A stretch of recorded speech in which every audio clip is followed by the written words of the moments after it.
इथे केलं आहे। मी पत्रकार संघाचे अध्यक्ष पांडुरंग सांडभोर यांना विनंती करेल की हाके सरांचं त्यांनी स्वागत करावं।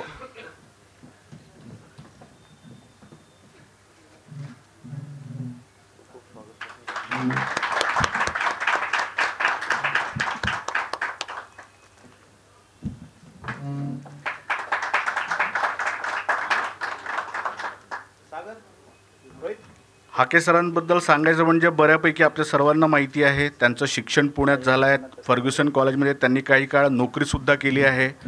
विद्यार्थी चळवळ असेल, त्याच्यानंतर त्यांनी राजकारणात सुद्धा निवडणुका लढवल्या आहेत आणि अशा प्रकारे ते 2012-13-14 पासून संपूर्ण या समाजकारणामध्ये त्यांच्या सक्रिय आहे।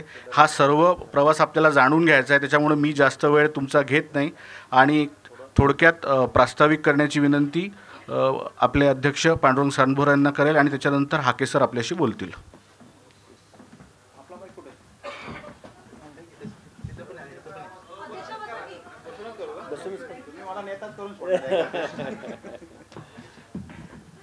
पुढे माईक आपला सागर इथला सरांना बोलायचं माईक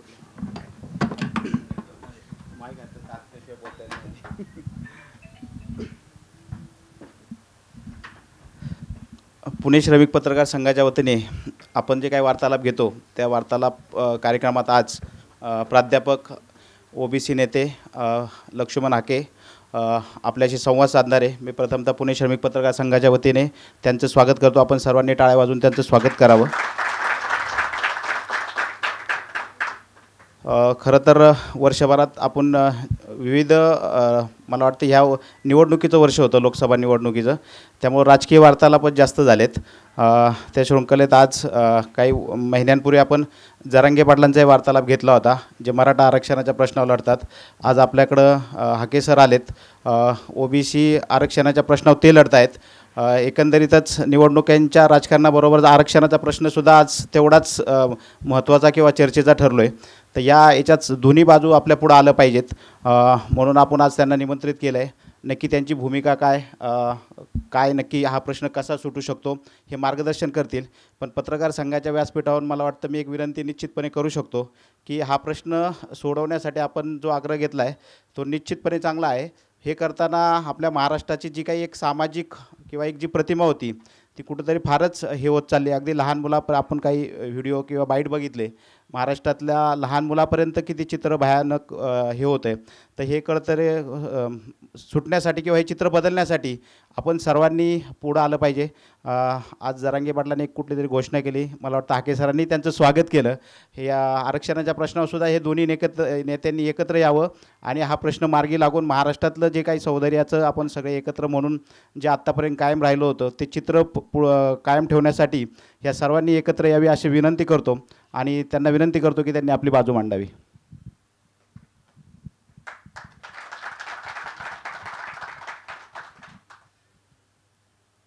आजपर्यंत अनेक डायसवरती अनेक विचारपीठांवरती भूमिका मांडण्याची संधी मिळाली, परंतु लोकशाहीचा चौथा स्तंभ असणाऱ्या पत्रकारांच्या डायसवरती बोलत असताना नक्कीच थोडीशी भीती वाटते।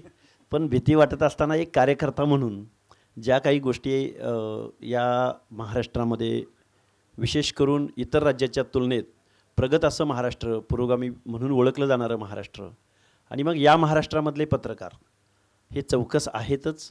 आणि मी याच्याही पलीकडे जाऊन मी चौथा स्तंभ का म्हटलं, कारण न्यायव्यवस्थासुद्धा मी एवढा मोठा नाही न्यायव्यवस्थेवर बोलण्या एवढा, परंतु न्यायव्यवस्थासुद्धा डिले जे होतं आहे आपल्या देशामध्ये, कुठला न्याय डिले करणं म्हणजे एका अर्थानं न्याय नाकारणं आहे।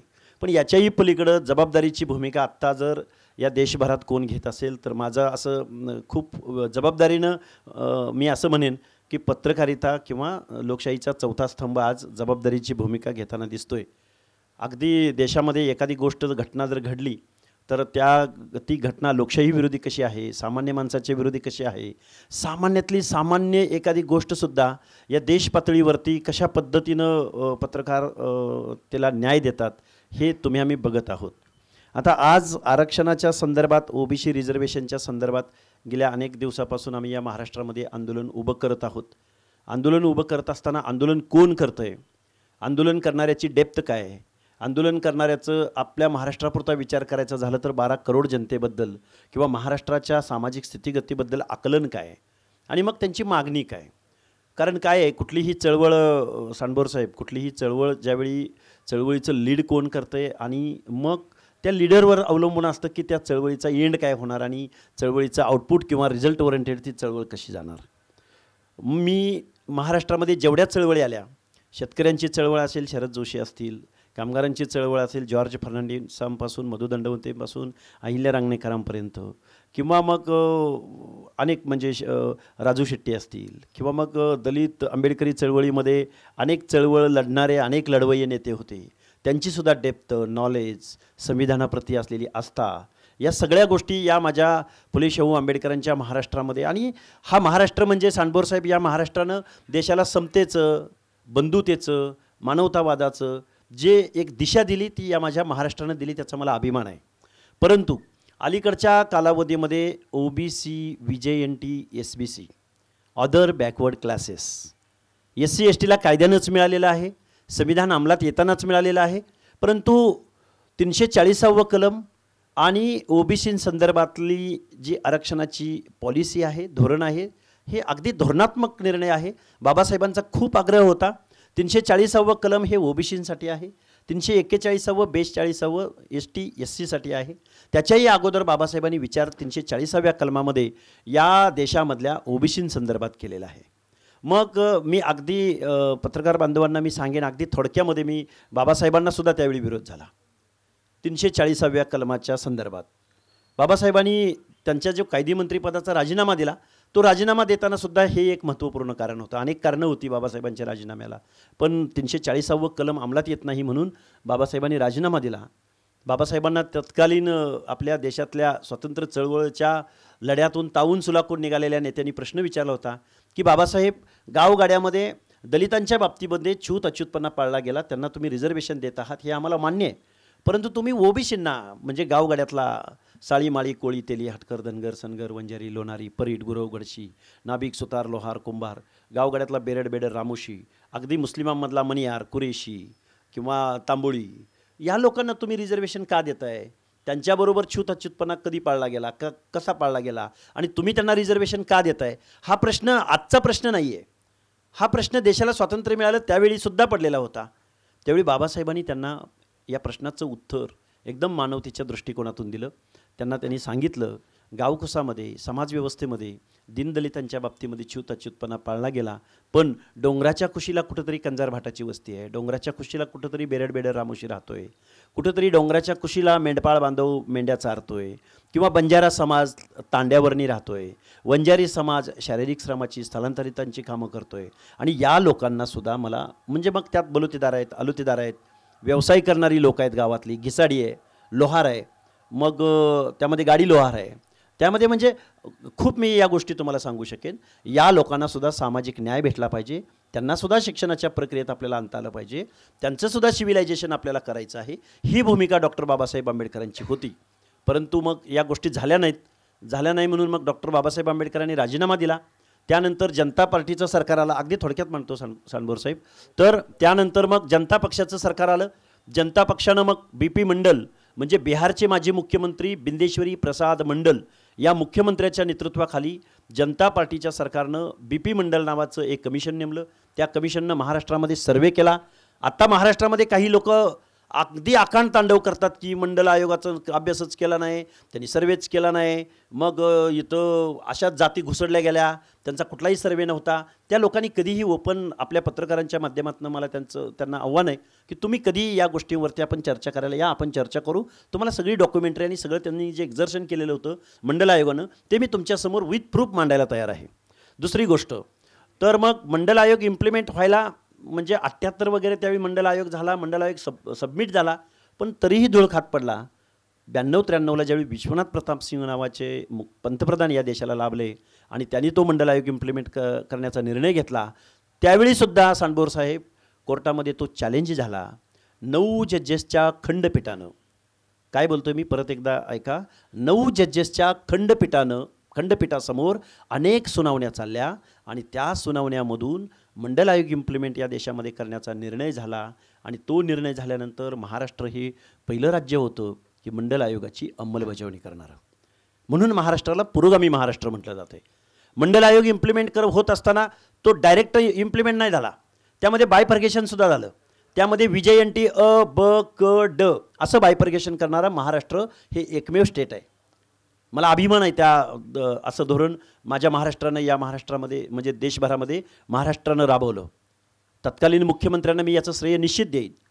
पण मला आत्ताच्या परिस्थितीमध्ये मला असा प्रश्न विचारायचा इथल्या व्यवस्थेला की सामाजिक न्यायाचं धोरण राबवण्यासाठी या 12 बलुतेदार भटक्या विमुक्त जाती जमातींना सिव्हिलायझेशनच्या प्रक्रियेमध्ये घेण्यासाठी हे रिझर्वेशन दिलेलं आहे.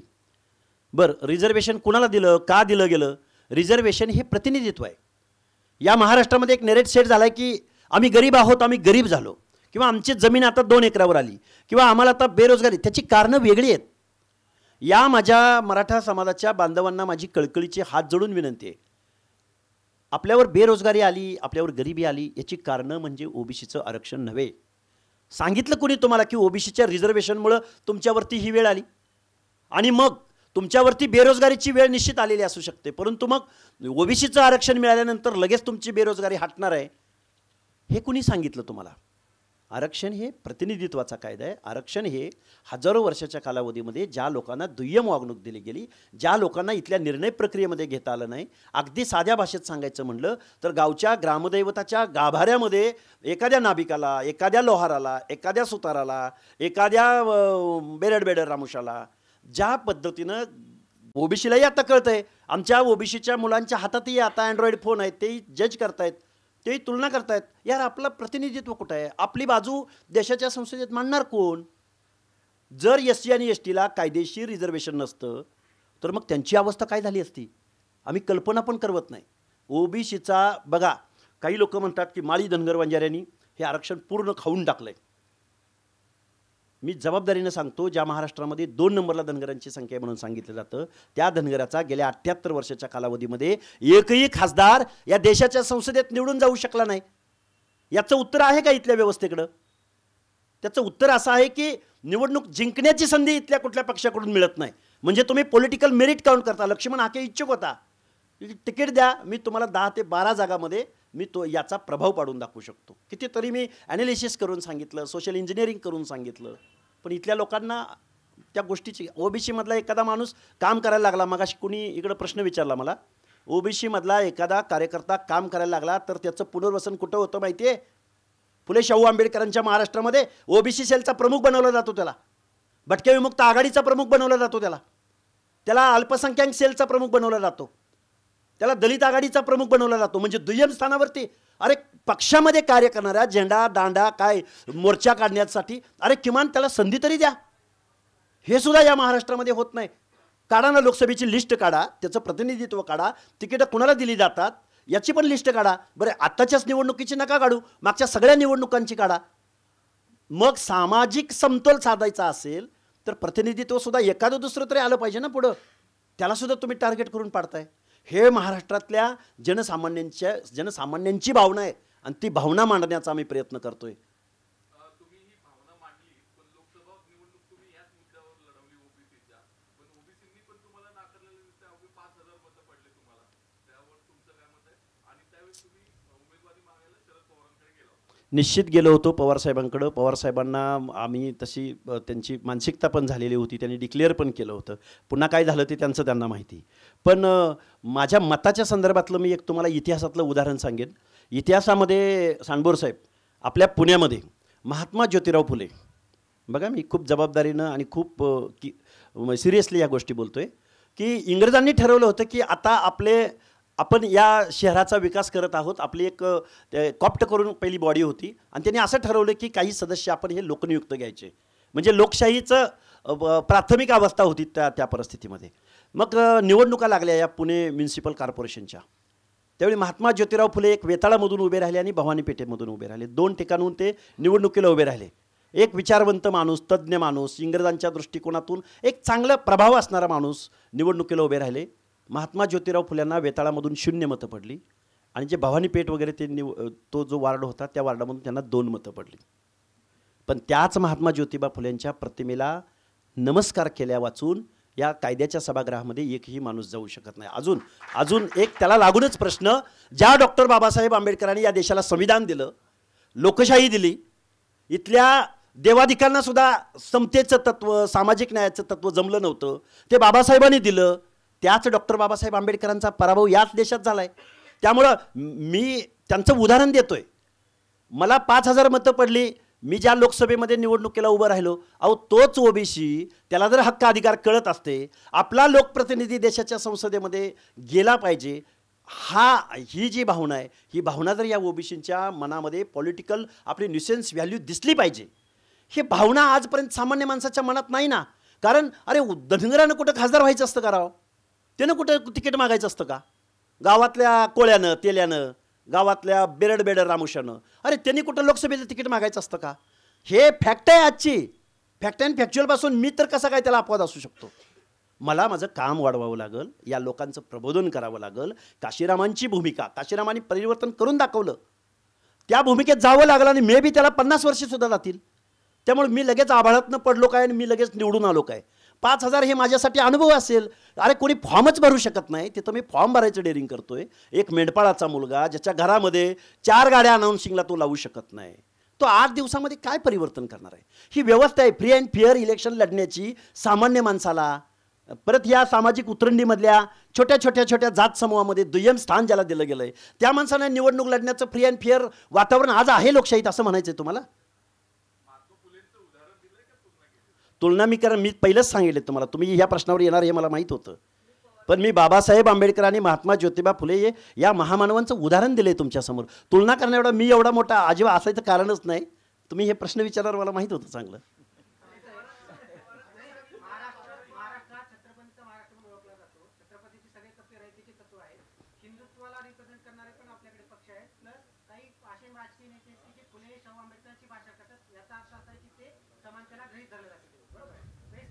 पत्रकार आहे का? कार्यकर्त्यांनी प्रश्न विचारला.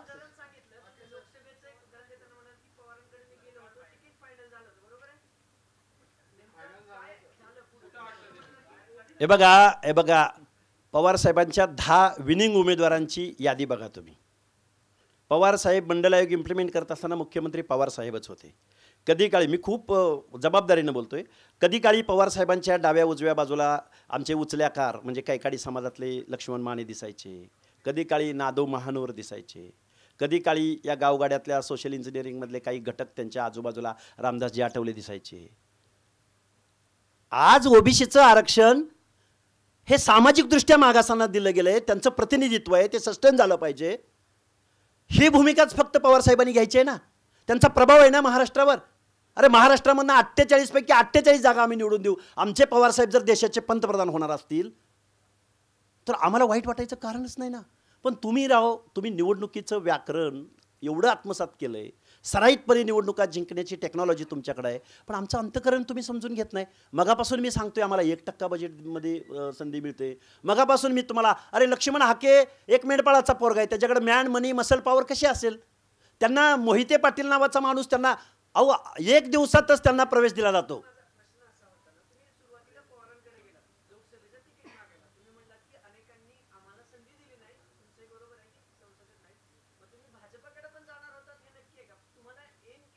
मी महाविकास आघाडीच्या घटक पक्षामधला मी कार्यकर्ता होतो. मी भाजपच्या धोरणावर सातत्यानं टीका करत आलोय, आजही करतोय.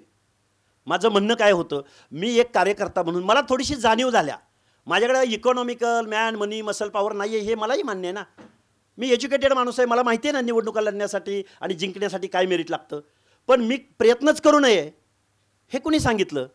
मी प्रयत्न लोकसभेला करू नये मी म्हणतोय ना की आमचा एकही खासदार निवडून गेला नाही. मग तो निवडून जाण्यानं काय होणार होतं ते सांगतो तुम्हाला, की एवढी मोठी संख्या असून धनगराचं जर रिप्रेझेंटेशन या महाराष्ट्रात होत नसेल तर मग गावगाड्यातल्या छोट्या घटकाचं प्रतिनिधित्व या देशाच्या संसदेमध्ये किंवा महाराष्ट्राच्या संसदेमध्ये प्रतिबिंब त्याचं जर उमटणार नसेल तर या माणसांना सामाजिक न्याय मिळणार कसा? की ज्या कायद्याच्या सभागृहामधनं तुमची धोरणं ठरतात, कायदा लिहिला जातो, पॉलिसी ठरवल्या जातात. आमचं काय म्हणणं आहे, आमचं म्हणणं एकच आहे, इम्पेरिकल डेटा कलेक्ट झाला पाहिजे, कास्ट वाईज सेन्सस झाला पाहिजे. पारध्याची घरं माझ्या या महाराष्ट्रामध्ये किती आहेत? अरे तेवढी काय 1000 असतील, 2000 असतील. एवढ्या आपल्या आवाढव्य बजेटसमोर त्या 1000-2000 पारध्याची घरं वसवायला, त्यांना एका गावामध्ये एक एक एक एक 2 गुंठा 3 गुंठा त्याला जागा उपलब्ध करून द्यायला, किंवा पुलांच्या खाली जे डोंबारी राहतो, जे भीक मागणारी लोक आहेत, त्याची खूप मोठी हायरार्की आहे साहेब. मी 1 तास त्याच्यावरती बोलू शकतो. मी त्याच्यावर आर्टिकल लिहिलेले आहेत. ती तशी का वागतात, ती ओंगळवाणी का राहतात, ती गदडी का राहतात, मी त्यांच्यापर्यंत पोचलो आहे. मी त्यांचे प्रश्न विचारलेत. त्या तिथल्या एका माणसानं सांगितलं, त्या जात पंचायतीच्या अध्यक्षानं, की आम्ही जर आमच्या लेकी बाळी जर भीक मागत असताना स्वच्छ वागल्या, त्यांनी तोंडाला लाली पावडर लावली, टिकली लावली, गंध लावला, तर समाजातली जी काही वासनांत मंडळी आहेत त्यांचं आरोग्य, त्यांची सामाजिक सुरक्षा जर त्या स्वच्छ वागून जर त्या पुलाखाली बसल्या तर त्याचं काय होईल? आमची जात पंचायत अलाव करत नाही या गोष्टी. ही फॅक्ट आहे माझ्या फुले शाहू आंबेडकरांच्या महाराष्ट्रामधली. शेवटातल्या शेवटात आणि छोट्यातल्या छोट्या घटकाला सुद्धा न्याय देणारं आमचं संविधान आहे. एक सुद्धा घटक असा नाही की तो संविधानाच्या बाहेर जातो आणि संविधानामध्ये त्याच्याबद्दल तरतूद केली गेली नाही. इथं OBC, other backward classes, ST, schedule tribes, SC, schedule caste, अरे प्रत्येकाचे पॅरामीटर्स वेगळे आहेत, प्रत्येकाचे निकष वेगळे आहेत, प्रत्येकाचा तोंडावळा वेगळा आहे, प्रत्येकाची जगण्याची संस्कृती वेगळी आहे, प्रत्येकाकडं पाहण्याचा इथल्या व्यवस्थेचा दृष्टिकोन वेगळा आहे. हे संविधानाला अपेक्षित आहे. त्याला दिलं आणि मग आम्हाला का देत नाही, त्याला दिलं आणि मग आम्हाला का देत नाही, हे हे हे उत्तर नाही आहे. हे घटनाविरोधी आहे, हे बेकायदेशीर आहे.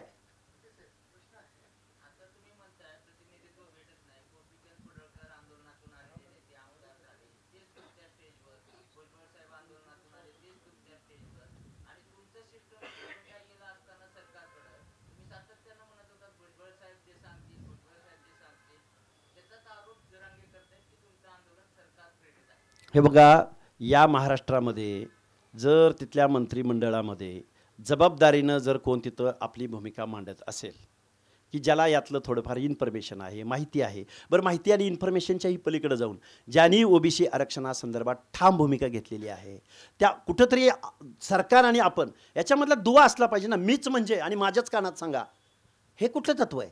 माझं वेगळं असू शकतं ना, की बाबा आम्ही कुणावर तरी, पण सरकारमधल्या मंत्र्यांनी छगनरावजी भुजबळांनी गेल्या वर्षभरापासून ओबीसीच्या बाजूने भूमिका घेतलेली आहे आणि त्याचे थ्रेड्ससुद्धा अनुभवलेले आहेत. ते बदनाम आहेत, ते खलनायक आहेत ओबीसीच्या प्रश्नासाठी. 450 जातीची भूमिका मांडल्यानंतर त्यांना आज खलनायक म्हणून उभं केलं जातं आहे. अहो तुम्ही चित्रपट आले, त्या चित्रपटामध्ये सुद्धा नॅरेट सेट करताय तुम्ही, जो संविधान विरोधी आहे, जो घटनाविरोधी आहे, जो ओबीसींच्या हक्क अधिकाराविषयी भूमिका घेतो, त्या माणसाला थ्रेड्स पोहोचवणार आहे. हे संविधानाला अपेक्षित आहे, हे लोकशाहीला अपेक्षित आहे. कसं काय त्या चित्रपटांना परवानगी मिळते की ज्या चित्रपटाचा प्रभाव इथल्या जनमानसावर पडू शकतो? म्हणजे संविधानाकडं, आरक्षणाकडं तुम्ही या भावनेनं पाहता? या प्रश्नाची पण उत्तर मिळणं अपेक्षित आहे. त्यामुळे आम्ही कुणावर तरी विश्वास करणं,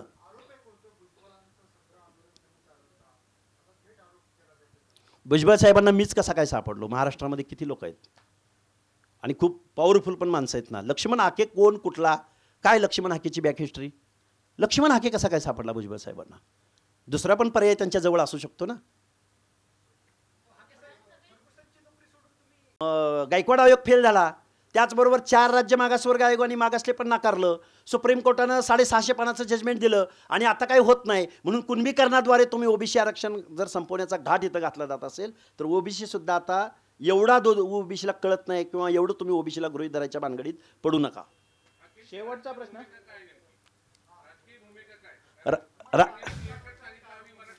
राजकीय भूमिका आता सध्या तरी आमची नाही, पण आमच्याकडं कोण पुढारी, कोण कुठले पक्ष काय आमच्याकडं पाहतायत कुठल्या भावनेतनं, याच्याकडं आम्ही आता बारकाईनं पाहत आहोत. प्रत्येक पक्षाचे हे बघा, एका बाजूला काय म्हणतायत माहीत आहे का? हे सगळे पक्ष ओबीसीच्या आरक्षणाला धक्का लागू न देता यांच्या मागण्या मान्य करा, आणि आमचे मुख्यमंत्री महोदय नेहमी म्हणतात ओबीसीच्या आरक्षणाला आम्ही धक्का लागू न देता आम्ही हा अध्यादेश आणत आहोत, आम्ही या नोंदी करत आहोत. आमचं म्हणणं असं आहे, आमच्या VJNT मधल्या किंवा ओबीसीमधल्या एखादं जर कास्ट सर्टिफिकेट काढायचं झालं त्याला 2-3 महिने कालावधी जातो. 1960 पूर्वीचा पुरावा मागितला जातो. आजही नाथपंथी डवरी गोसाव्याला पुरावा देता येत नाही. आजही गावोगाड्यातल्या पारद्याला जात पुरावा देता येत नाही. त्याला 60-70 वर्षापूर्वीचा, अरे ते स्थायिकच नाहीत ना एका गावामध्ये. मेडंग्या जोशी अरे मागायला सुटतो, प्रत्येक गावाला खानदेशात जातो, मॉब लिंचिंग होतं, आजही त्याला दाखला काढता येत नाही. आणि याच्यातनं जर कोणाची काही जर एखादं इरेग्युलेशन झालं तर 2 वर्षापासून 6 वर्षापर्यंत त्याला सजा आहे. आणि गव्हर्नमेंट टेबल लावून तुम्ही सर्टिफिकेट वाटताय.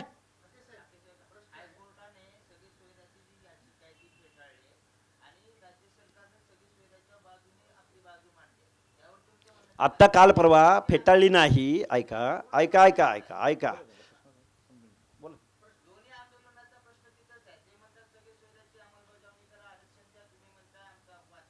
सगळे सोयरे या शब्दाचा शब्दशः अर्थ तुम्हाला सांगतो मी.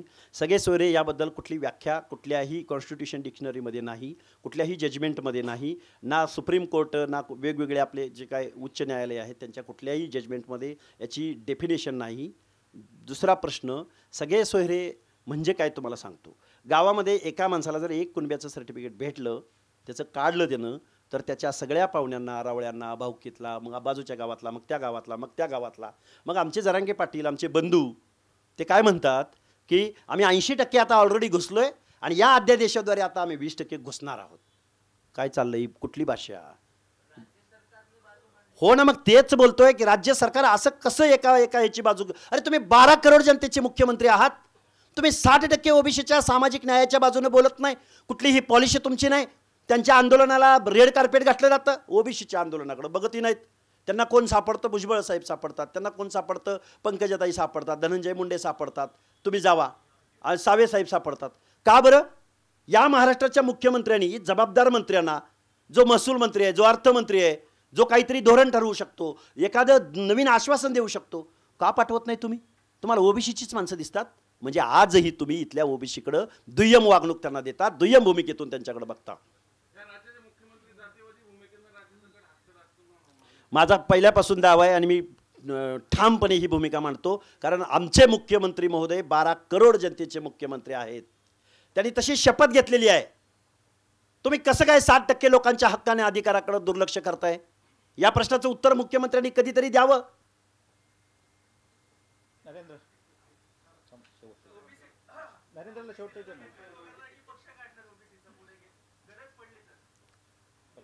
हे बघा, पक्ष वगैरे असा कुणी काढून कुणाच्या वैयक्तिक महत्वाकांक्षेपुढे पक्ष मोठा होत नसतो. पक्ष हे काळाचं, चळवळीचं, सामाजिक व्हॅक्युमचं अपत्य असतं. पक्ष ठरवतील ना महाराष्ट्रामधली जनता पक्ष काढायचं का नाही काढायचं. तेवढा मी मोठा आहे का नाही मला माहिती नाही अजिबात. त्यामुळे पक्ष वगैरे समाज ठरवेल महाराष्ट्रातला. 60% लोक ठरवतील ना. आपल्याला सुद्धा या कायद्याच्या सभागृहात गेलं पाहिजे. आणि त्या दिवशी पक्ष निघेल त्या दिवशी लोक आतमध्ये जातील.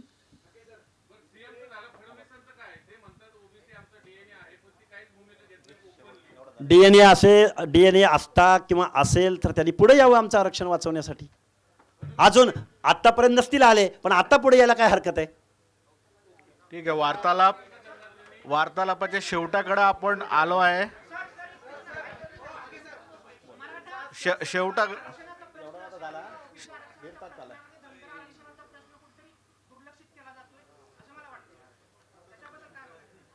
आत्ता मी इथं बसलोय, माझ्या अंगावरचे जर कोण कपडे काढून घेत असेल आणि तुला सूट दिला जाणार आहे असं सांगून जर माझ्या अंगावरचे कोण कपडे काढत असेल, ते कपडे वाचवायचे का त्या सूटमुळे माझ्या अंगावरचे कपडे काढून द्यायचे? त्या प्रश्नाचं उत्तर. वार्तालाप आता संपतोय असं मी जाहीर करतोय इथे. आणि प्राध्यापक लक्ष्मण हाके यांनी आपल्याला वेळात देऊन वार्तालापात सहभागी झाले, याबद्दल मी पुणे श्रमिक पत्रकार संघातर्फे त्यांचा आभार मानतो आणि हा कार्यक्रम संपला असे जाहीर करतो. धन्यवाद.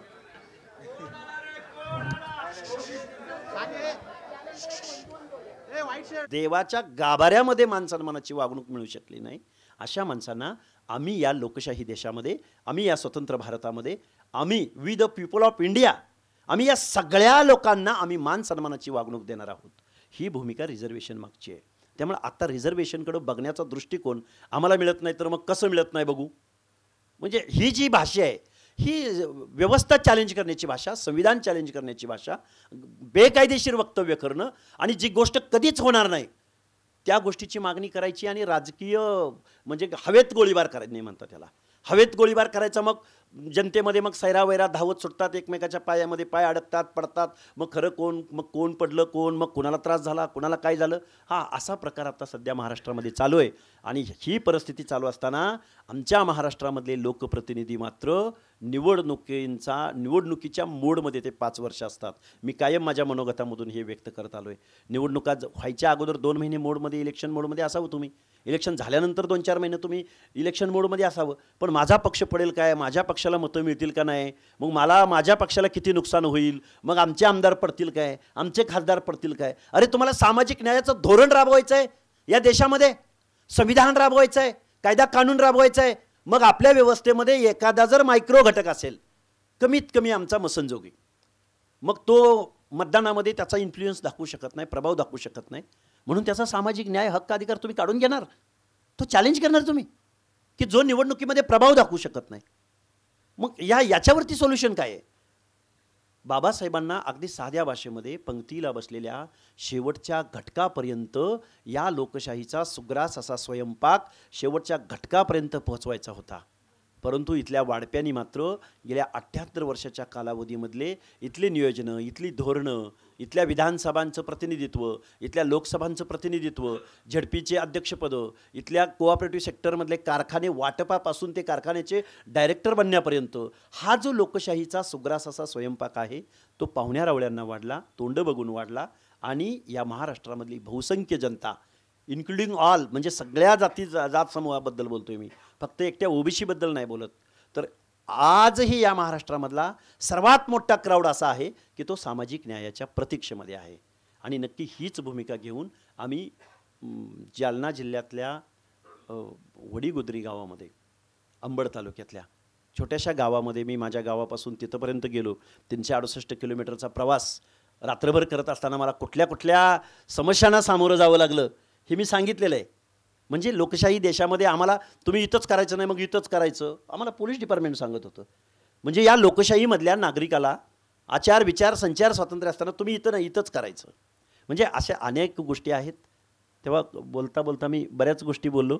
तुमचे काय सविस्तर मी माझी भूमिका या आरक्षणासंदर्भात, मी आयोगाचा सदस्य होतो. आयोगाचा सदस्य असताना सन्माननीय या 12 करोड जनतेचं दायित्व असणाऱ्या मुख्यमंत्र्यांना सांडबोर साहेब, आमच्याकडं अनेक प्रकरणं यायची की आमची ही गोष्ट करून द्या, आमची ही गोष्ट करून द्या.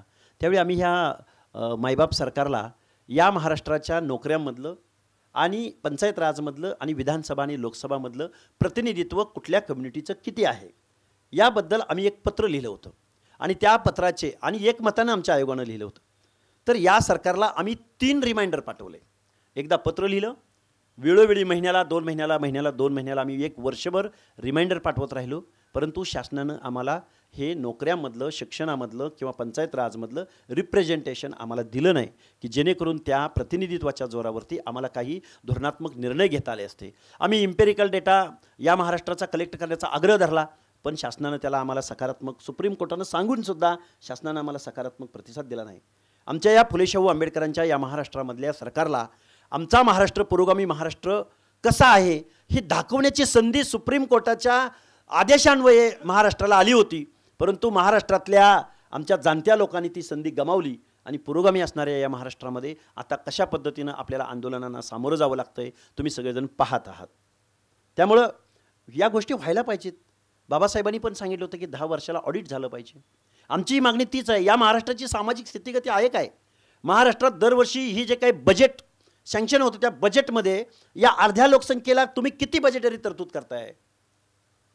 सांडबोर साहेब, जबाबदारीनं सांगतो, या महाराष्ट्रामध्ये दरवर्षीच्या बजेटमध्ये जे फेब्रुवारीमध्ये आपलं बजेट होतं त्या बजेटमध्ये अर्ध्याहून जास्त लोकसंख्या असणाऱ्या ओबीसी, VJNT, SBCच्या बांधवांना, त्यांच्या सामाजिक न्यायाच्या योजनांना, त्यांच्या आर्थिक विकास महामंडळांना, त्यांच्या आश्रमशाळांना आणि त्यांच्या छोट्या ज्या काही योजना आहेत, मॅट्रिक उत्तर शिष्यवृत्ती, या लोकांना या माझ्या पुरोगामी महाराष्ट्रामध्ये 1% सुद्धा बजेट या महाराष्ट्रानं कधी अलाऊ केलं नाही. आणि मग 60% लोकांच्या सामाजिक न्यायाच्या धोरणासाठी माझा पुरोगामी महाराष्ट्र 1% बजेटरी तरतूद करत नाही. त्यांचं सामाजिक परिवर्तन कसं झालं असेल? आमचे जरांगे पाटील म्हणतात की भुजबळांनी खूप खाल्लं किंवा काही जातींनी खूप खाल्लंय. तुम्ही 1% बजेटरी तरतूद करत नाही, त्यांच्या थाळीतच काही वाढत नाही, तर त्या भुजबळांनी, त्या माळ्यांनी, धनगरांनी, वंजाऱ्यांनी, तेल्यांनी खाल्लं काय असेल? तुमच्याकडं तरतूदच नाही तर त्यांनी खायाचा प्रश्न येतो कुठं?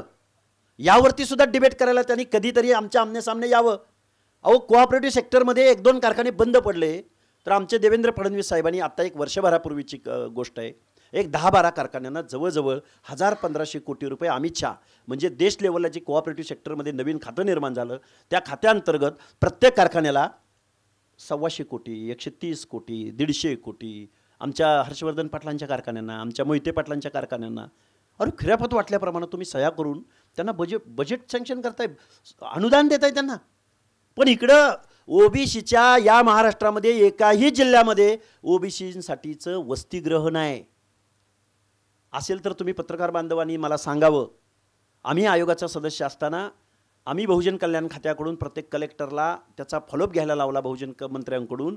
तर या महाराष्ट्रामधल्या 3 जिल्हाधिकाऱ्यांनी फक्त आमच्या जिल्ह्याला असं वसतिगृह बांधण्यासाठी आम्ही जागा उपलब्ध करून देऊ शकतो म्हणजे 3च जिल्हाधिकाऱ्यांनी फक्त समर्थता दर्शवली. बाकीच्या सगळ्या जिल्हाधिकाऱ्यांनी आमच्याकडं अशी कुठलीही जागा नाही, आमच्या महसूलकडं अशी कुठलीही जागा उपलब्ध नाही असं लेखी निवेदन बहुजन कल्याण खात्याच्या मंत्र्यांना दिलं. हा पुरोगामी महाराष्ट्र असू शकतो. अर्ध्याहून लोकशाहीच्या बाबतीमध्ये त्यांचे हक्क अधिकार डावलण्याच्या संदर्भामध्ये जर आमचं मायबाप सरकार 12 करोड जनतेचं उत्तरदायित्व स्वीकारलेलं कॉन्स्टिट्यूशनमध्ये म्हणजे संविधानात्मक शपथा घेऊन तुम्ही मंत्रिमंडळामध्ये तुम्ही रिफॉर्म करता, मंत्रिमंडळ, मुख्यमंत्रीपद वगैरे असं संविधानिक सरकार जर या महाराष्ट्रामध्ये असं ओबीसींच्या बाबतीमध्ये वागत असेल तर आपण ठाम भूमिका घेतली पाहिजे. या भूमिकेतून एक सर्वसामान्य कुटुंबामधला माणूस बोलायला लागला आणि लोकांचा प्रतिसाद मिळायला लागला. हे मी अगदी थोडक्यात अगदी मला ज्या भाषेत सांगता येते त्या भाषेत मी तुम्हाला सांगण्याचा प्रयत्न केला.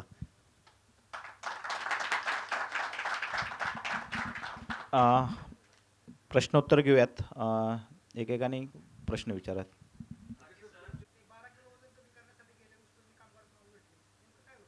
अहो साहेब, नोकरी कधी सोडली? किती वर्षापूर्वीची गोष्ट आहे ही. अरे 2003 ते 2005-06 मधला कालावधी किती आहे? आणि मी ऊसतोडणी मजूर कधी होतो? ज्यावेळी शिकत होतो त्यावेळी होतो ना. आत्ता पण माझ्या वस्तीवरची लोक, आत्ता आमचा गाव ऊस पडतं दिवाळी दसऱ्याला, ही फॅक्ट आहे. कोण तोडतं ऊस? आता मी परत सामाजिक त्याला टच देतो. कोण तोडतं ऊस? बंजारा समाजाची तांडेच्या तांडे ऊस तोडील जातात. वंजारी समाजातल्या लेकीबाळी, काही लोकांना वाटतं वंजारी समाजाचा हिताधिकारी झाला, वंजारी समाजाचं एवढं हे झालं, वंजारी समाजाचं ते, अरे गावच्या गावं ऊस पडतात. वंजारी समाजाच्या लेकीबाळी त्या बीड जिल्ह्यामधलं, परत पत्रकार बांधवांना जबाबदारीनं सांगतो, बीड जिल्ह्यामधल्या महिलांचे गर्भाशय, परत एकदा सांगतो, त्याच्यावर सर्च पेपर झालेला आहे, संशोधन झालेलं आहे. बीड जिल्ह्यामधल्या सगळ्यात जास्त बीड जिल्ह्यामधल्या महिलांचं 26-27 वर्षानंतर 33 वर्षापर्यंत गर्भाशय काढली जातात. जावा तुम्ही गुगलला सर्च करा. त्याचं कारण असं आहे की तिथल्या सर्वात जास्त महिला कमी वयामध्ये लग्न होतात, त्या ऊसतोडीला जातात, शारीरिक श्रमाची कामं करतात, मोळ्या उचलतात, बैलगाडी चालवतात. बैलगाडी चालवत असताना टायर पंक्चर झाला तर तो टायर बसवत असताना ओव्हरलोडेड ती जी बैलगाडी आहे 4-5 टन ज्यामध्ये ऊस असतो, ते करत असताना त्या महिलेला कुठल्या यातनांना सामोरं जावं लागतं हे संविधानाला अपेक्षित आहे. डॉक्टर बाबासाहेब आंबेडकर म्हणायचे, ज्या घरातली महिला चाऱ्याच्या आणि सरपणाच्या शोधार्थ डोंगराच्या कुशीला जाते, ज्या घरातली महिला शारीरिक श्रमाचं काम करते, ते घर कधी सुधारलेलं असू शकत नाही. इथं 5 महिन्याच्या 6 महिन्याच्या गर्भवती महिला अशा पद्धतीचं काम करतात. ठरवा ना एकदा सामाजिक मागासलं कोण? कुणाला ओबीसी म्हटलं जातं, कुणाला VJNT म्हटलं जातं? ठरलंय ना संविधानामध्ये, ठरलंय ना आयोगाच्या त्या पॅरामीटर्समध्ये. सुप्रीम कोर्टानं 750 पानाचं जजमेंट दिलंय ना. तुम्हाला हे कुठंच फॉलो करता येत नाही. इथं सुप्रीम कोर्ट अलाउ करत नाही, इथं राज्य मागासवर्ग आयोग करत नाही, अलाउ करत नाही, म्हणून तुम्ही कुणबीकरणाचा घाट घालून तुम्ही ओबीसीचं आरक्षण संपवायला निघालेला आहात.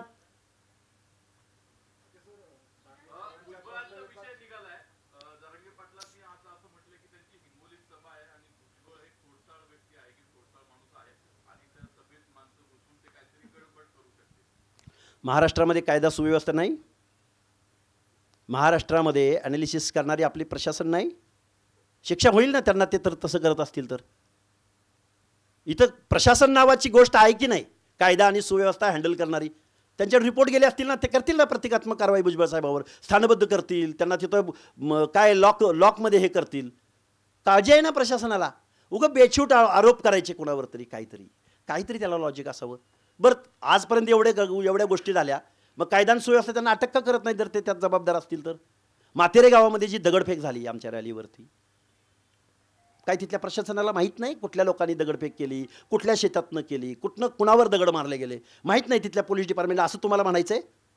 त्यामुळे उगाच काहीतरी बेछूट आरोप करायचे आणि लक्ष वेधून घ्यायचं. अरे आपण मागणी काय करतो त्याच्याबद्दल बोला ना तुम्ही. त्याच्याबद्दल तुम्ही अभ्यास करा. अभ्यास असलेल्या लोकांचं शिष्टमंडळ बसवा. त्याच्यामधून वे आउट कसा करता येईल ते बघा. उगाच भुजबळांनी हे करतात आणि ते करतात आणि ते करतात, काही बोलायचं.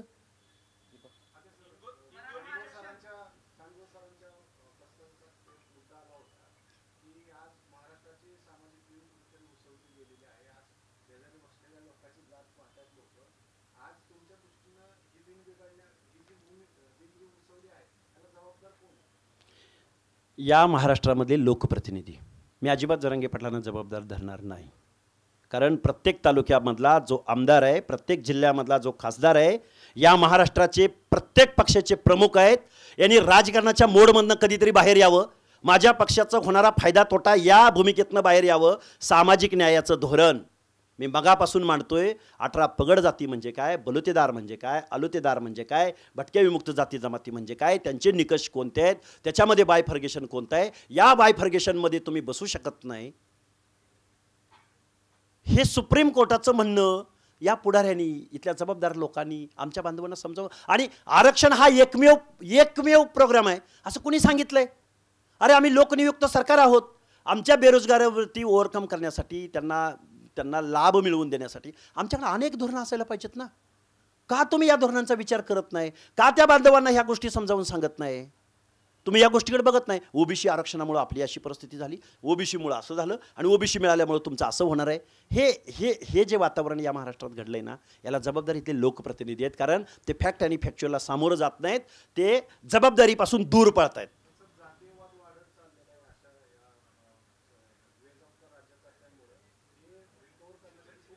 जोपर्यंत लोकशाहीला निवडणुका जिंकण्यासाठी ज्या गोष्टी हव्या असतात किंवा निवडणुका जिंकण्याच्या गणितामध्ये ज्या गोष्टी बसतात त्या गोष्टी इथले पुढारी करत राहतील. त्यामुळं माझी विनंती आहे महाराष्ट्रातल्या सर्व. आणि अजून एक गोष्ट, मगाशी तुम्ही तो प्रश्न विचारला, इथले लोकप्रतिनिधी जसे जबाबदार आहेत तसे काही निवृत्त न्यायाधीश आहेत. मी खूप जबाबदारीने बोलतो आहे. काही निवृत्त न्यायाधीश आहेत, काही विचारवंत मंडळी आहेत, काही लेखक मंडळी आहेत की ज्यांना गावगाडा माहिती आहे, ज्यांना बलुता आलुता माहिती आहे, ज्यांना सामाजिक न्यायाचं धोरण माहिती आहे, ज्यांना 340वा कलम माहिती आहे. ती लोकंसुद्धा मूग गिळून गप्प बसलेत. एवढी वानवा आहे माझ्या महाराष्ट्रामध्ये विचारवंतांची की जे फॅक्टवरती बोलायला तयार नाहीत. कुठे गेले लेखक, कुठे गेले निवृत्त न्यायाधीश, कुठे गेले विचारवंत मंडळी? का बोलायला, का पुढे येत नाहीत? चला आपण बसूया एकत्र आणि याच्यावरती आपण धोरण ठरवूया. कुणी सांगितलं आज मराठा बांधवांच्या 30 ते 40 तरुणांनी आत्महत्या केलेत? मी जर मगापासून एवढी जर ओबीसी विजय एनटीबद्दल संवेदनशील पद्धतीनं ॲज पर कॉन्स्टिट्यूशन भूमिका मांडत असेल, सामाजिक न्यायाच्या दृष्टिकोनातून मी भूमिका मांडत असेल, तर त्या 30-40 तरुणांनी आत्महत्या केलेत त्याच्याबद्दल सहानुभूती आमच्या मनात असणार नाही का? त्याला जबाबदार कोण? त्या 30-40 तरुणांनी आत्महत्या केल्या त्याला कुणी सांगितलं की ओबीसीच्या आरक्षणामुळे तुझ्यावर ही वेळ आली? त्याच्या शेतीचे प्रश्न आहेत, त्यानं जे क्रॉप काढलेलं आहे, म्हणजे त्यानं जे उत्पादन घेतलं आहे त्याला त्याचा दर मिळत नाही, त्याबद्दल तुम्ही कोण बोलत नाही? बरं, इथं रिपीट अगेन अँड अगेन एकाच घरातली 4-4, 5-5 मंडळी निवडून येतात. इथल्या लोकशाहीचं केंद्रीकरण झालं आहे. या देशामध्ये लोकशाहीची सत्तेमधून पैसा आणि पैशामधून सत्ता ही विकासाची बेटं तयार झालीत. ही विकासाची बेटं कुणी तयार केली? हा विकास पर्क्युलेट का झाला नाही? माझ्या मराठवाड्यामधल्या पाण्याची योजना का पूर्ण होत नाहीत? विकासाची बेटांचं केंद्रीकरण झाले, त्याचं विकेंद्रीकरण. या धोरणाबद्दल कोण विचारवंत आहेत का नाही या देशामध्ये? कोण अर्थतज्ञ आहेत का नाही? एखादा अमर्त्य सेन आहे का नाही या महाराष्ट्रामध्ये? एखादा अर्थशास्त्राचा प्राध्यापक, कुलगुरू, प्राचार्य आहे की नाही या महाराष्ट्रामध्ये? महाराष्ट्राच्या स्थितीगतीवर बोलायला कोण तयार आहे की नाही? काय चाललंय नक्की महाराष्ट्रामध्ये? 200 कारखाने आहेत महाराष्ट्रामध्ये. कुणाकडे आहे मालकी? इथल्या शिक्षण संस्था आहेत. बरंच जबाबदारीनं सांगतो, आजही ओबीसीचा बॅकलॉग इथं पूर्ण केला जात नाही. आजही सामाजिक न्यायाच्या धोरणासाठी जे रिझर्वेशन दिलं गेलंय, इथल्या अनेक संस्था आहेत. उदाहरणासह मी तुमच्यासमोर परत 1 तास मांडेन तुमच्यासमोर. मागासवर्गीय कक्ष हा शिक्षण संस्था चालकांच्या धोरणावर चालतो, आमदार खासदार मंत्र्यांच्या धोरणावर चालतो. इथं कायद्यानं SC-STचं रिझर्वेशन आहे म्हणून ते रिझर्वेशन फॉलो करण्याचा प्रयत्न होतोय. SCचं फॉलो होतोय, पण STचं रिझर्वेशन आजही त्यांच्या जागा इथल्या संस्थांमध्ये भरल्या जात नाहीत. याच्यामध्ये विद्यापीठ आहेत, नामांकित विद्यापीठ आहेत, राज्य मागासवर्ग आयोगाचा सदस्य म्हणून 2-3 वर्ष काम करत असताना झोपा नाही काढल्या. मी रात्रंदिवस काम केलंय. प्रत्येक जिल्हाधिकारी कार्यालयाला पदर खर्चानं जाऊन मी आढावा बैठका घेतलेत. प्रत्येकाचा ॲनालिसिस करायचा मी प्रयत्न केला. मी छोटा कार्यकर्ता आहे, मी खूप मोठा तज्ज्ञ आहे, विचारवंत आहे असं मला म्हणायचं नाही. पण मला जी फॅक्ट दिसली ती फॅक्ट पूर्ण भयानक आहे. ही फॅक्ट ज्यावेळी मी एका विषयावर, एज्युकेशन असेल, कोऑपरेटिव्ह सेक्टर असेल, म्हणून मी हा पुरोगामी महाराष्ट्र असू शकत नाही, हा प्रतिगामी महाराष्ट्र आहे असं माझं म्हणणं आहे. शेवटचे 2 प्रश्न घेऊयात, एक नितीन आणि एक तुझं झाला की तू बोल. धनगरांना एसटी मधनं आरक्षण मिळावं यासाठी 2014 ला मोठं आंदोलन झालं. देवेंद्र फडणवीसांनी आश्वासन दिलं महिन्याभरात तो प्रश्न मार्गी लागेल. तुमचं काय भूमिका आहे? धनगरांना एसटी मधनं आरक्षण मिळावं का, त्यासाठी तुम्ही लढणार आहात का? तो प्रश्न सोडून दिलाय? तुम्ही जरांगेंच्या भाषेत मला बोलायला लागलाय, पण याचं उत्तर आहे माझ्याकडे, उत्तर देतो ना. 2014चा उपोषण करता हा लक्ष्मण हाकेच आहे. मीच उपोषण सोडलंय देवेंद्र फडणवीसांच्या हस्ते. पण विषय असा आहे, त्यावेळी हा ओबीसी आरक्षणाचा विषय नव्हता. आमची धन गड आणि र ही 4 पिढ्यांची लढाई आहे. पण आत्ता जे 27% रिझर्वेशन आहे ओबीसींचं कायदेशीर, त्या 27% रिझर्वेशनमध्ये 3.5% रिझर्वेशन हे धनगर समाजाच्या वाट्याचं आहे. म्हणजे डोंगराच्या पल्याड आमचं एसटीचं आरक्षण आहे, त्याचं तुम्ही तिकडे बोट दाखवणार आणि आमचं ह्या ताटातलं ह्याचं संरक्षण कोण करणार आहे? इथं बलू तालुक्यानं करायचं का या 27% रिझर्वेशनचं संरक्षण? त्यामुळं आमच्या ताटातलं आम्हाला वाचवावं लागेल.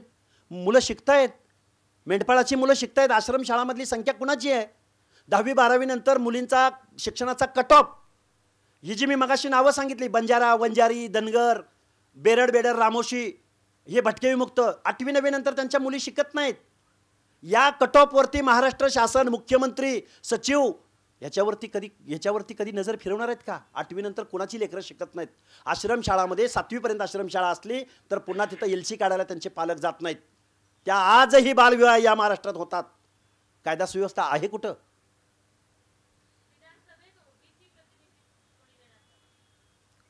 ओबीसी प्रतिनिधित्व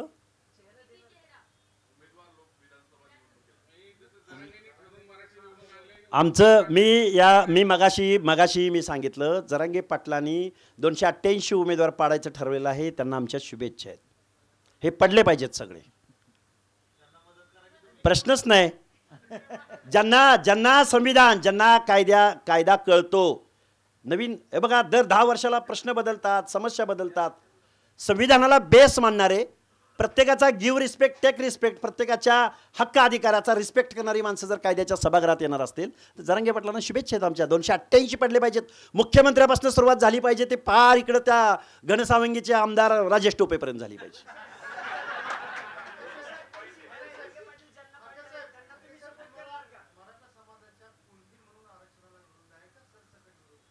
सरसकटला विरोध आहे. कुणब्यांना विरोध करणारा मी कोण?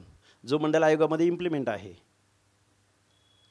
कुणबी संविधानाला, मंडल आयोगाला वेगळा कुणबी आहे. त्यामध्ये जो आमच्या रत्नागिरी जिल्ह्यातला उत्तरेचा भाग, दक्षिण आपलं रायगड जिल्ह्याचा दक्षिण भाग, जो विदर्भामध्ये आहे, जो पंजाबराव देशमुख आणि त्याच वेळी इन्क्लूड केला गेला, त्या कुणब्याला आमचा विरोध असायचं कारणच नाही. आणि महाराष्ट्रामध्ये जर कोणी म्हणत असेल ना, मराठा म्हणजेच कुणबी आणि कुणबी म्हणजेच मराठा, याच्यावरती औरंगाबाद खंडपीठाच्या BH मल्होत्रा या न्यायाधीशांचं जजमेंट आहे, त्याच्यावरती त्याचा कधीतरी अभ्यास करावा. किंवा सुप्रीम कोर्टाला काय म्हणायचं आहे, आम्ही मागासले पण प्रूव्ह करू शकत नाही, राणी आयोग फेल झाला.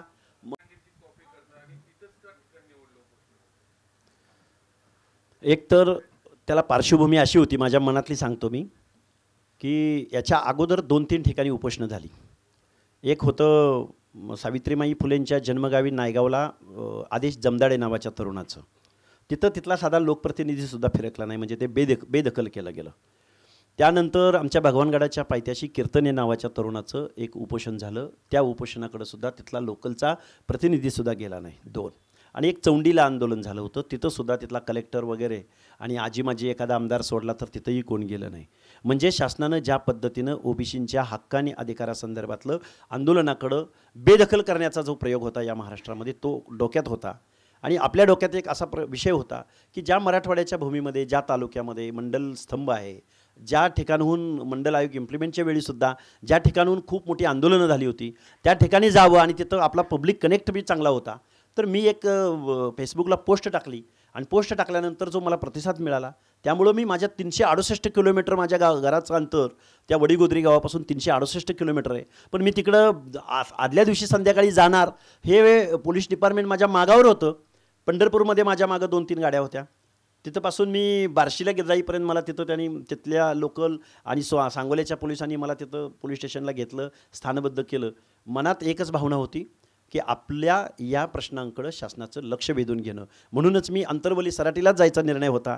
पण त्या SP वगैरे माझ्याकडून अगोदर पोलीस डिपार्टमेंटनं लिहून घेतलं की तुम्ही अंतरवली सराटी सोडून कुठल्याही गावात उपोषण करा. मग मी ते गाव सोडलं आणि त्या गावाच्याच वेशीवर 1.5-2 किलोमीटर अंतरावरच्या वडीगोद्री गावामध्ये हे आंदोलन केलं.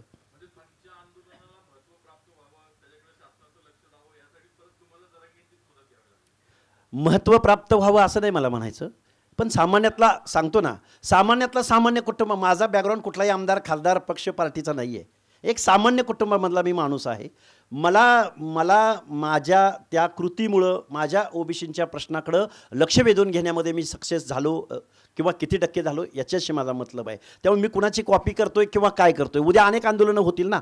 अण्णा हजारेंचं पण आंदोलन दिल्लीला झालं होतं. मग त्यांची कुणी कॉपी केली असं तुम्ही म्हणणार का? महाराष्ट्रामध्ये लोकशाही मार्गानं उपोषण करणं, कितीतरी उपोषणांची लिस्ट आहे मोठी. मग कुणी कुणाची कॉपी केली म्हणायचं? ठिकाण मी सांगितलं ना तुम्हाला की लक्ष वेधून घेणं हा माझा, या OBCचं आम्ही घटनात्मक आमच्या हक्क अधिकारांकडे लक्ष वेधून घेतो. आम्ही नव्यानं काही मागत नाही आहोत. आम्ही कुणाला कुठल्या गोष्टींना थ्रेड्स पोचवून आम्हाला काहीतरी द्या अशी आमची भूमिका भावना नाहीच आहे ना. फक्त आमचं आहे ते आमच्या ताटातलं, आमच्या या सामाजिक मागासांचे हक्क अधिकार टिकले पाहिजेत, ही आमची प्रामाणिक भूमिका आहे.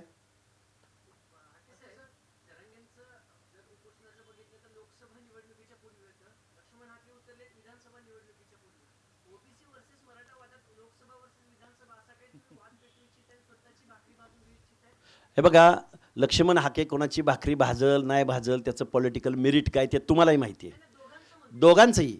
ते त्यांच्याबद्दल मी बोलू शकणार नाही, पण मी माझं सांगतो. माझं पॉलिटिकल मेरिट काय आहे तुम्हाला सगळ्यांना माहिती आहे. पण मी माझी भूमिका मांडल्यानंतर या महाराष्ट्रामधनं हजारो लाखो लोक तिथं आली. त्यामुळे पॉलिटिकलचा विषय माझ्या बाबतीत तरी मी त्या विषयाचं हे नाही करणार. पण माझं म्हणणं असं आहे की या महाराष्ट्रामधल्या मी आत्तापर्यंत जी तुमच्यासमोर अर्धा तास बोललो, हे आंदोलन झाल्यानंतरच मला ही बोलायची संधी मिळाली ना. माझं म्हणण्याचा उद्देश एकच आहे की अर्ध्याहून जास्त लोकसंख्येचे जे घटनात्मक न्याय हक्क अधिकार सांगितलं कुणी तुम्हाला की OBC मधूनच आरक्षण मिळाल्यानंतर तुमचे हे सगळे प्रश्न मिटणार आहेत? कुणी सांगितलं? म्हणून मगाशीच मी एक उल्लेख केला होता की आंदोलनाचं नेतृत्व कोण करतंय, त्याची डेप्थ काय, त्याचं संविधानाबद्दलचा अप्रोच काय, त्याचं नॉलेज काय. मी नेहमी या गोष्टी मांडत आलोय तुमच्यासमोर.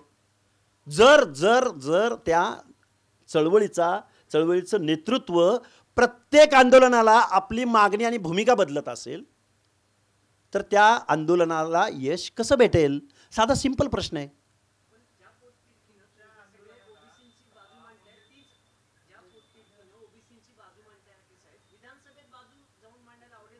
निश्चित आवडेल, का नाही आवडणार? एकच सांगतो, साधं बी फ्रँकली सांगतो तुम्हाला, आमच्या हक्क आणि अधिकाराचं संरक्षण करण्यामध्ये जर आत्ताचे आमचे लोकनियुक्त आमदार खासदार मुख्यमंत्री मंत्रिमंडळ जर आमच्या हक्क अधिकाराचं संरक्षण करू शकत नसेल तर आम्हालाही विचार करावा लागेल. ना लायक माणसांना बाजूला करावं लागेल, लायक माणसांना निवडून द्यावं लागेल. सिंपल बात आहे.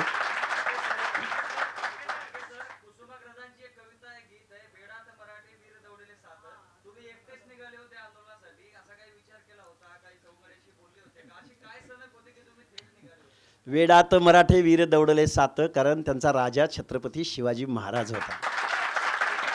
आत्ताची आणि राजांबद्दल, अहो रयतेच्या राजाचं आम्ही छत्रपती शिवरायांचं राज्य सस्टेन केलंय. 18 पगड जातींनी जीवाची कुर्बानी करणारे, जीवा महाले, शिवा काशीद, मदारी मेहतर, बेहरजी नाईक, तानाजी मालुसरे, आणि तुम्ही ऊट सूट रात्रंदिवस शिवाजी महाराजांचं नाव घेता. रात्रंदिवस छत्रपती शिवरायांचं नाव घेतल्या वाचून तुम्ही पुढे जात नाही. त्या शिवाजी महाराजांच्या राज्यकारभाराचा थोडा तरी अभ्यास करावा तुम्ही. छत्रपती शिवरायांचा राज्यकारभाराचा, अहो आम्ही 18 पगड जाती शिवाजी महाराजांना राजा मानत होतो. त्यावेळी तुम्ही सगळ्यात जास्त लढाया, जबाबदारीनं बोलतोय, कुठल्याही इतिहासकाराला ना, सगळ्यात जास्त लढाया छत्रपती शिवरायांना आपल्या आप्तस्वकीयांशी कराव्या लागलेल्या आहेत. तुम्ही आदिलशाह बादशाह तिकडं सरदारक्या वतनदारक्या करत होता, त्यावेळी 12 मावळ प्रांतातली ही 18 पगड जातीची माणसं आमचा राजा, आमचा रयतेचा राजा छत्रपती शिवाजी महाराज म्हणत होतो. हे पेलायचं नाही. छत्रपती शिवाजी महाराज जर आत्ताच्या इथल्या राज्यकर्त्यांना कळले असते ना, तर दिल्लीवरती महाराष्ट्राचा पंतप्रधान आत्तापर्यंत 2-4 वेळा बसला असता.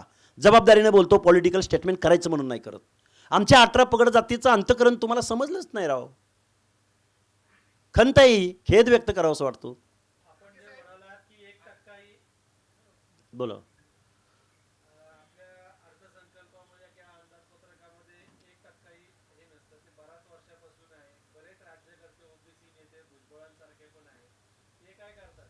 माझं म्हणणं असं आहे की महाराष्ट्रामधल्या या अर्ध्याहून जास्त लोकसंख्येला 1% बजेटरी तरतूद होत नसेल तर जेवढे म्हणून जबाबदार लोक या महाराष्ट्राच्या कायद्याच्या सभागृहामध्ये बसलेली आहेत, सगळे चाले ना. मी नेत्यांकडून तर अपेक्षा ठेवलीच पाहिजे, पण नेत्यांचं झालं काय, ते त्यांच्या पक्षाच्या अजेंड्यावर निवडून जातात आणि पक्ष धोरण ठरवेल त्या पद्धतीनं वागतात. अलीकडची अपवादात्मक परिस्थिती बघायची म्हटलं तर मग भुजबळ साहेब पक्षाच्या धोरणाच्या पलीकडे जाऊन हे आरक्षण टिकलं पाहिजे म्हणून ठाम भूमिका घेताना दिसून येत आहेत. मग अलीकडच्या कालावधीमध्ये मग त्याच्याही अगोदरचं मी एक स्वर्गीय गोपीनाथराव मुंडेंचं उदाहरण तुम्हाला देईन इतिहासामधलं. गोपीनाथराव मुंडे साहेब हे भाजपचे राष्ट्रीय नेते होते, परंतु 2011ला जातनिहाय जनगणना झाली पाहिजे, कास्ट वाईज सेन्सस झाला पाहिजे म्हणून संसदेला घेराव घालण्यात आलेला होता. त्यावेळी हेच गोपीनाथराव मुंडे ओबीसीच्या बाजूनं ठामपणे उभे राहिले आणि लालू प्रसाद यादव, समीर भुजबळ म्हणजे अशी देशातली ओबीसींची मंडळी आपला पक्षभेद वगैरे विसरून ठामपणे भूमिका मांडताना दिसून आले. तसं मला अलीकडच्या ओबीसी नेत्यांनी ही ठाम भूमिका घेतली पाहिजे असं माझं मत आहे.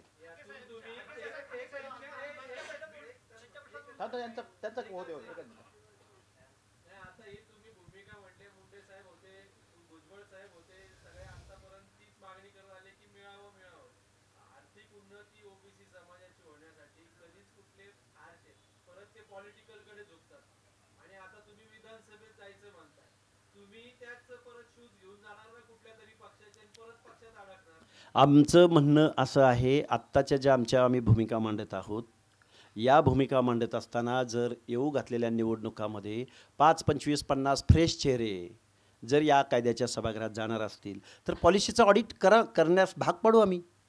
1% आता मी मांडतोय ना, चॅलेंज स्वीकारावं, इथल्या मुख्यमंत्र्यांनी स्वीकारावं.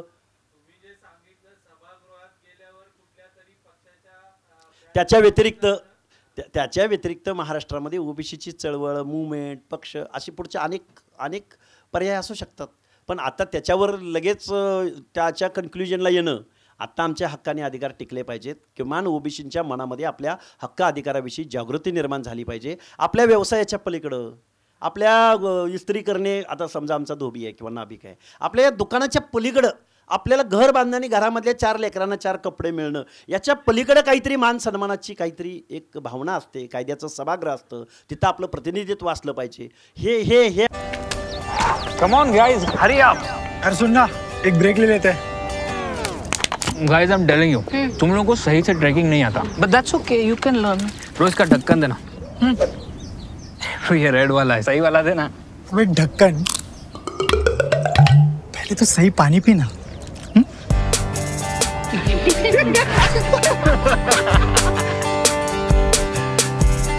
Manikchand Oxyrich, proudly Indian.